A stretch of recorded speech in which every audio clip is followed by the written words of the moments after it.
Just about what happened last night, do you think this will quickly fade from our memories, that this won't be enormously significant in terms of the course of the war?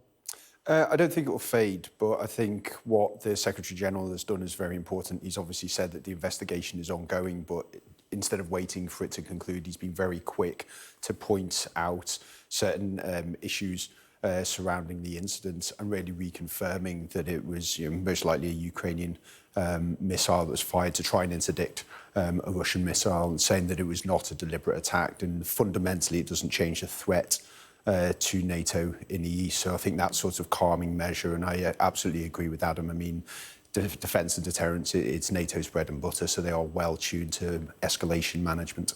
So how do you think that they might respond? Well, I think first it's always good to review posture, and they have continued to review posture since the major summit in June.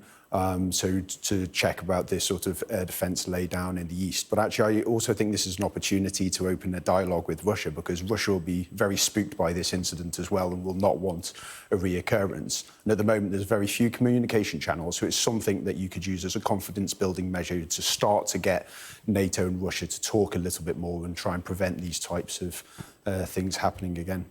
But I suppose they can take some heart from the fact that the initial reaction when it did happen was one of dialogue and one of let's just find out what's happening rather than international panic. Exactly, that's heartening. Also, the fact that of 100 cruise missiles reportedly fired by Russia yesterday, 73 of them were successfully interdicted.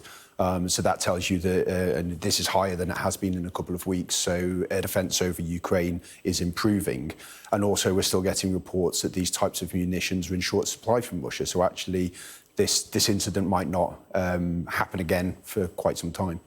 So back to what else is happening on the ground. What's been happening in those areas that we've been looking at over the last few weeks, aside from the Polish-Ukrainian border? Well, the main point of this week is the liberation of Kherson, which took around 4 months in the south. What's significant at the moment is we're still getting reports that Ukrainian forces are trying to cross the Dnieper River, move to the south, essentially to try and either outflank Russian forces, which are now having to move their defences to prepare for that, but also to try and push Russian artillery range out of range of Kherson, which will then protect Kherson city itself. And the big question still remains whether Ukraine are going to push on with this counter-offensive over the winter or use it as a pause and sort of a recuperation period for more deliberate operations after the spring. OK, Ed Arnold from RUSI, good to talk to you. Thanks very much.